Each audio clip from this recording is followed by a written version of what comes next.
Welcome everyone. So good to be with you. Episode 112, 112, Facebook Live. A couple things to share, couple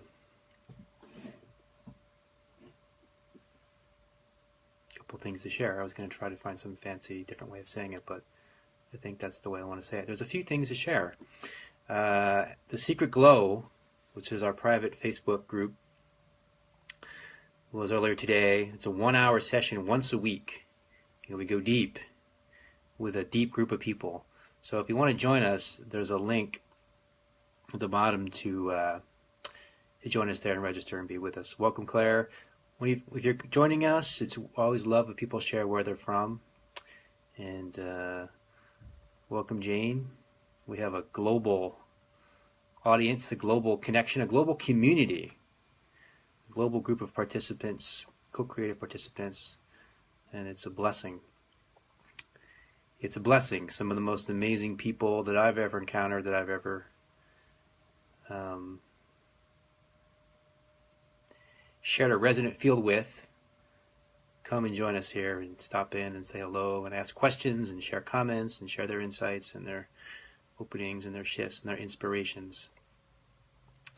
So it's a blessing. It's a blessing to have you all here. Thank you for being here. I'm really starting to tune into getting a set. People have asked me to come in at a set time so they can know when to join. And I think that time is going to be the same time as when we do the Secret Glow, which is going to be 12 p.m. Eastern. Eventually. That's not what time it is right now. Even though it's always right now. But eventually, soon, and I'll send an announcement to share when, that will be happening around that time. Several days a week. I haven't figured out exactly what days yet, but during the weekdays, Monday through Friday, around 12 p.m. Eastern. I've been working on the book. I know that I feel like I've been talking about this book for years, but I'm really starting to get into it's getting close now. I'm dedicating myself to work on it each day, making some time each day to work on it. So I'm excited. It feels really good, and I think you're really going to appreciate it. It's something that you can it has a timeless quality to it, just like my other books. So it's something that you really be able to appreciate, now, 10 years from now, 20 years from now, 30 years from now, timeless truths that we can always turn to kind of remind us, to reinforce us. Thanks for the hearts, rocking the hearts. Remind us what's important and reframe our consciousness, our focus to who we truly are, what we truly are, what life is truly about, what's truly important, who's truly important, to recenter, to re-anchor in this space together.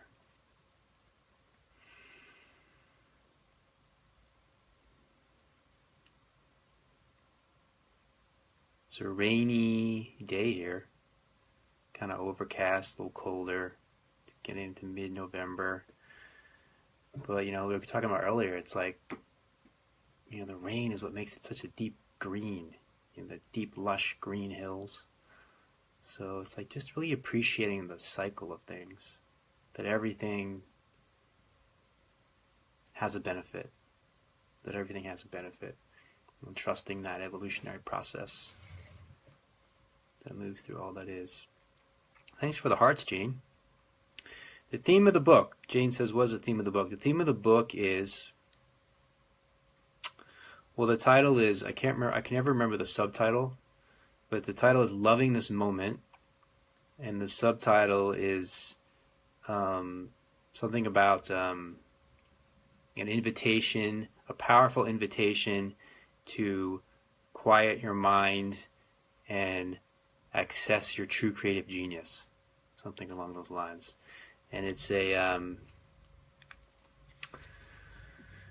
it's stories, essays, short reflections, nuggets, pearls of wisdom, poems from the journey, from the journey that I've had over the past few years.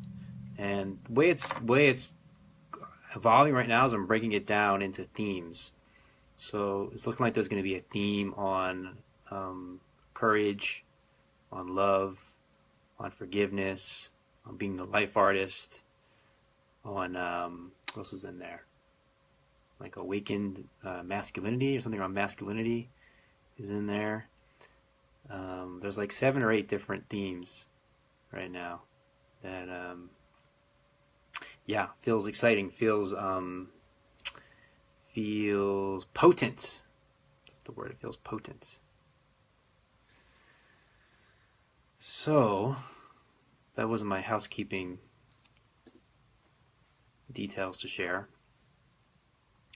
Let's tune in together. Take a deep breath. Exhale. Just really being here together, really being present together. Really relaxing into this moment, relaxing into this space together. Putting the rest of the day behind us, whatever's come before this moment. Any issues in the workplace, the family place, the roadways, putting it all behind us now to really be here now, to be present now, to be in this moment together now. Breathe. Inhale again. Exhale.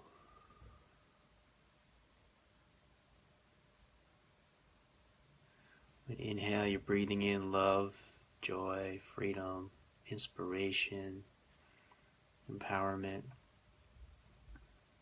inner peace, connection, communion. Exhale, letting go of that which no longer serves you, is no longer necessary.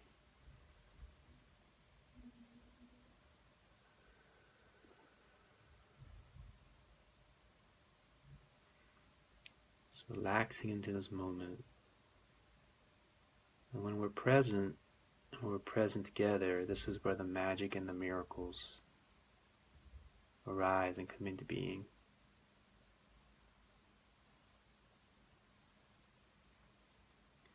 Take a deep breath. Exhale.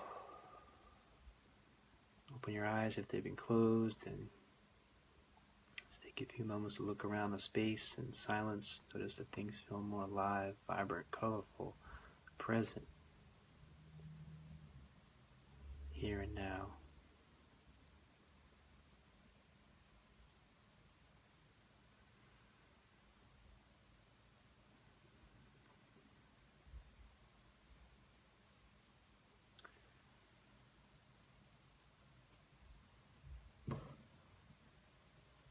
Janie says she had a lucid dream 2 nights ago. She was on one of my retreats. Fantastic. Is that what's called a premonition? Oh, I forgot to mention the retreat. We have a New Year's retreat, December 29th to January 2nd. It's really coming along beautifully. It's evolving in this magnificent way. One of the great, an author that many of you appreciate, Michael Singer, who wrote the book Untethered Soul. We'll be making a journey to visit with him. All kinds of amazing things, ecstatic dance and kirtan and yoga and meditation and nature hikes and great meals and satsangs with me, and just a beautiful community to share space with, and really bringing in New Year's with a clear intention together, and support each other throughout the year with follow-up accountability coaching sessions. And so that's going to be in warm, sunny Florida, December 29th to January 2nd.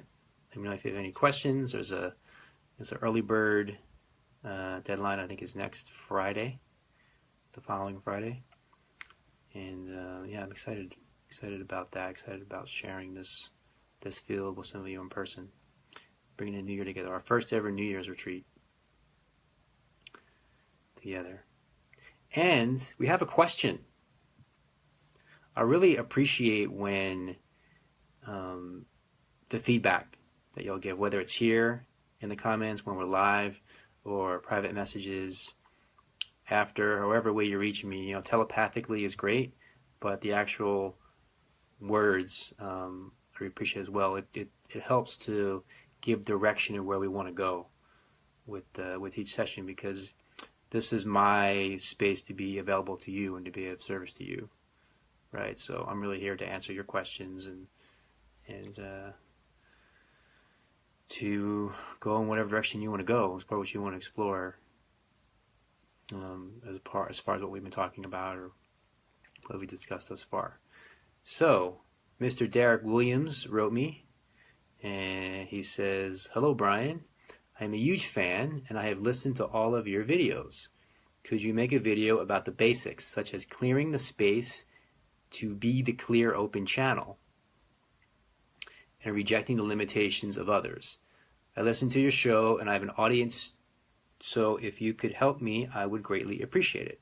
Your show is awesome. Have a great day." Wonderful.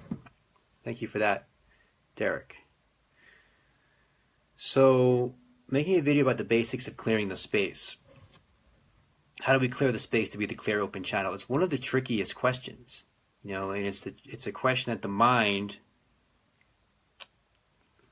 likes to get in the way and make it more complicated than it is.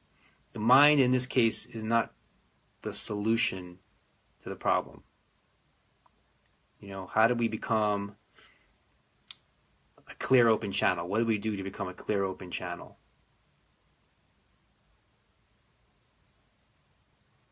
We become present in this moment. That's how we become a clear open channel. How do we become present in this moment? This is where it gets tricky. This is where I have a challenge with book publishers, because I was talking about the book. They're like, "Well, you're not showing a strategy or a formula or a way to get to this space you speak of." And this is where people become frustrated, or they're not clear, or they're confused, because we're used to a linear structure, a linear way of achieving something, and that works in the relative world. That works. The linear way of achieving something works in the linear world, right? If you want to make $100, this is a very simple example. Welcome, Wilhelmine.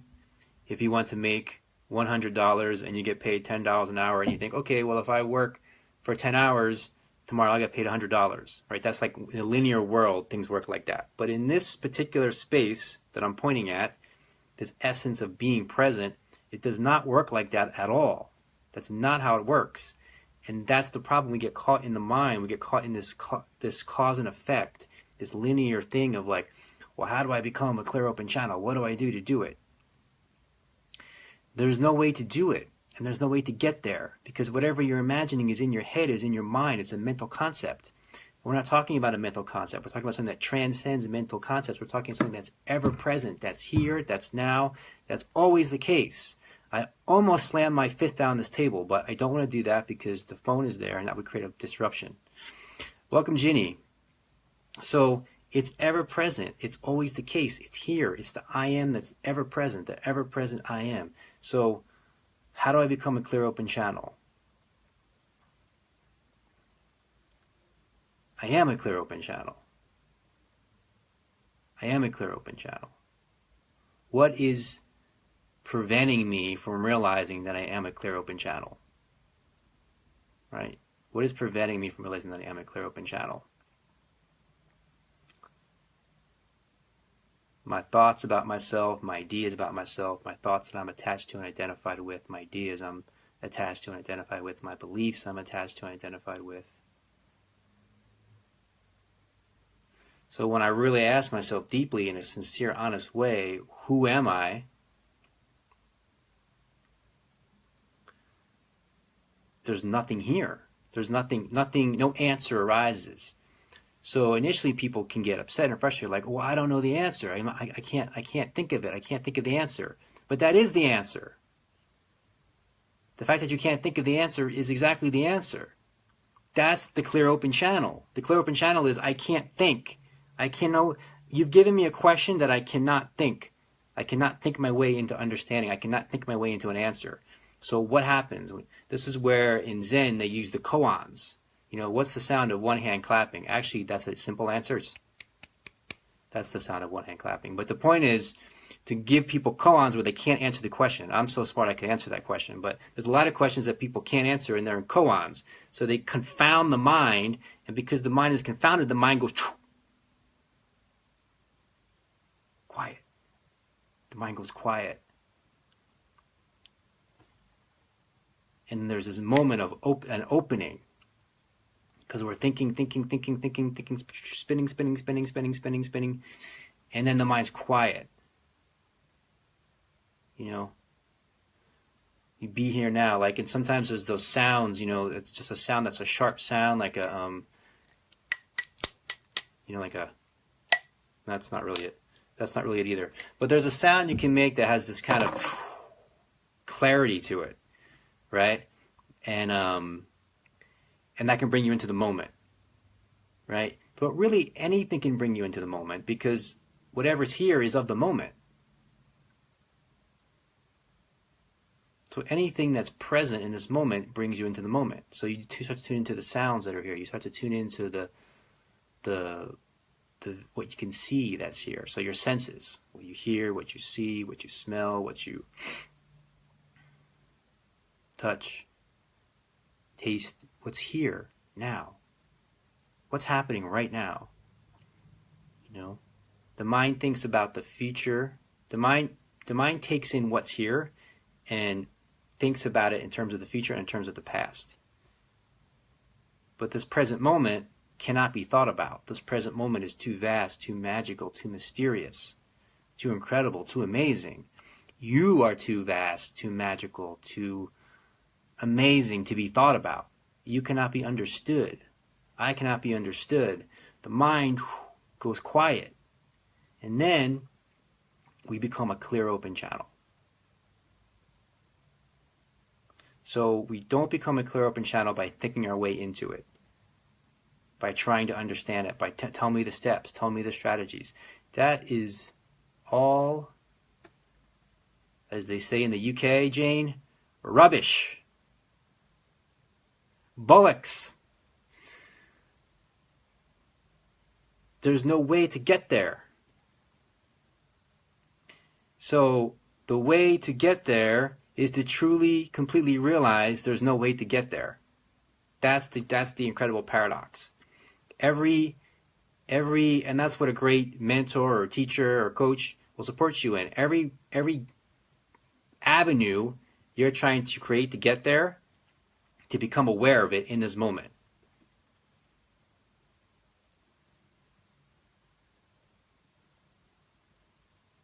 There's no way to get there, because here is where it is. Here is where it's at.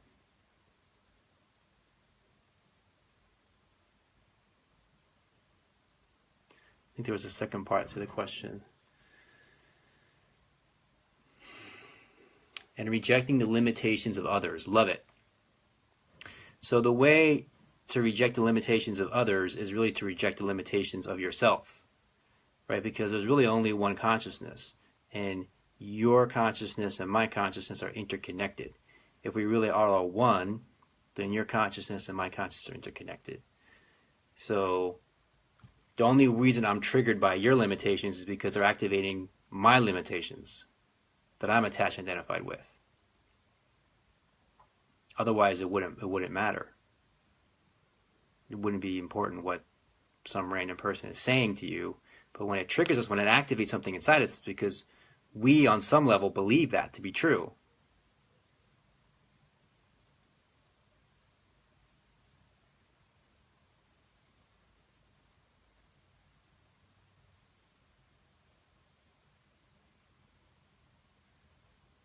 Does anyone have any questions or comments?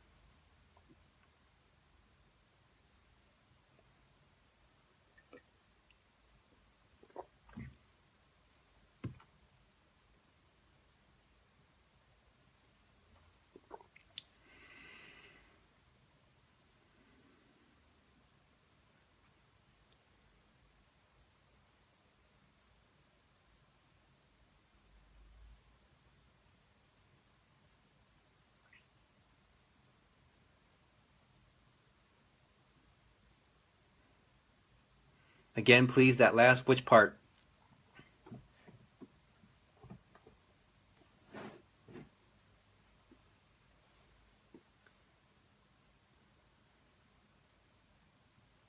Everything we see in all and others is a reflection, the connection. The reflection, the connection, everything we see in others. Well, there's only one, right? There's really not more than one. That's like the basic spiritual realization of all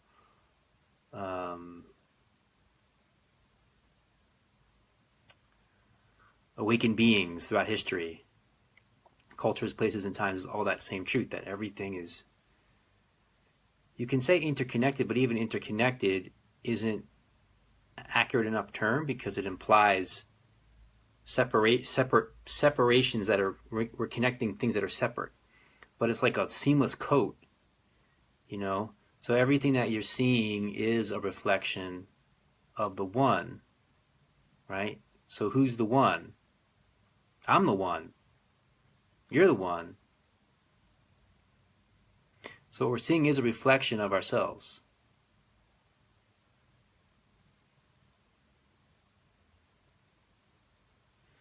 But the question is, why do we attach and identify to certain ideas or thoughts?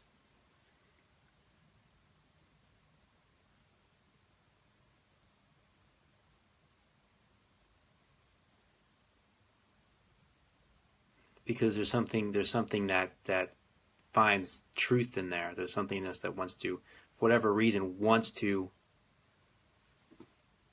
attach ourselves to that belief or that thought. And a lot of those beliefs and thoughts are negative. Negative just means, in this case, that they're not taking us where we want to go.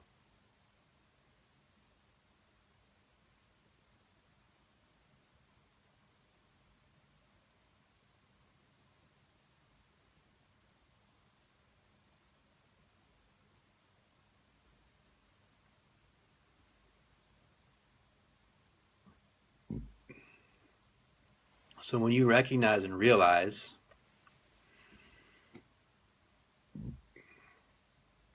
who you are as beyond comprehension, as beyond understanding,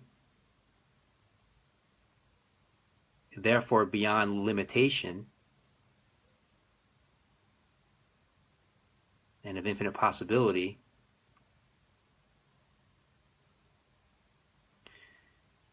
then you realize that what's possible for you is unlimited. What's possible for you is unlimited in every moment. And you can shift the programming inside oneself. We can shift the programming inside ourselves, the belief systems inside ourselves, from the space of infinite possibility, from the space of realizing ourselves as the infinite essence of the clear open channel.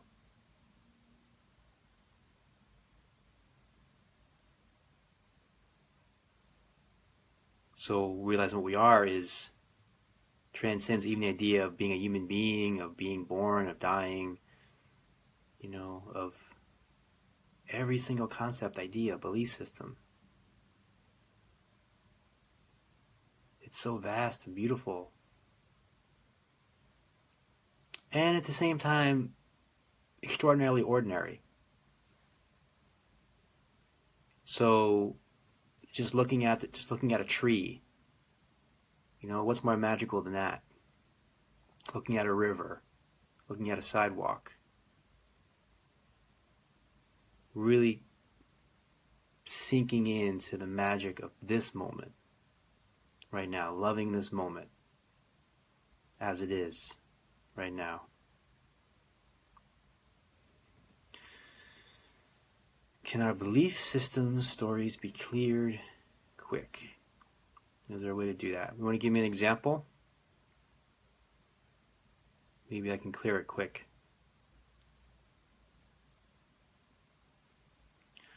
What I can say is it's the way to clear your belief systems is to realize who you really are. because we think we are our beliefs. Well, if we think we're our beliefs, then how can we clear them? That would be like, we'd be like dying. That'd be like the death of us. It was like murdering ourselves or killing ourselves or, committing suicide. It's like, I am my beliefs. So how can I change my beliefs? That's who I am. I wouldn't know who I was without the beliefs. But that's the whole point, actually. That's the liberation. That's the freedom. So when you realize you don't need to know who you are through your beliefs of yourself, then you're free to change them. Then you're free to shift them. And they're actually always changing and shifting anyway.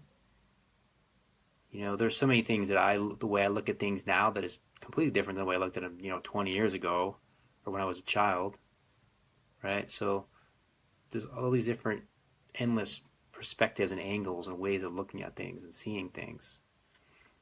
And when we're liberated of not being attached and identified to knowing who we are through a belief, then we're free to no longer have to be stuck in unconscious limiting belief systems. But the way is from bringing it from the unconscious to the conscious. And it's able to be transcended. And always, there's a lot of words that we're sharing, but always also, as I trust that you are, that you do, feel the space, the energy here, the vibration, this presence that's beyond the words. And there's something really healing here, transformative, expansive, inspiring, clarifying, that's beyond the words. And we co-create together through this field of presence that we create together. Thank you all so much for being here. So much love and appreciation for you. We'll be seeing each other more often, I feel like now. Let's take one more deep breath together. Just inhale. Exhale.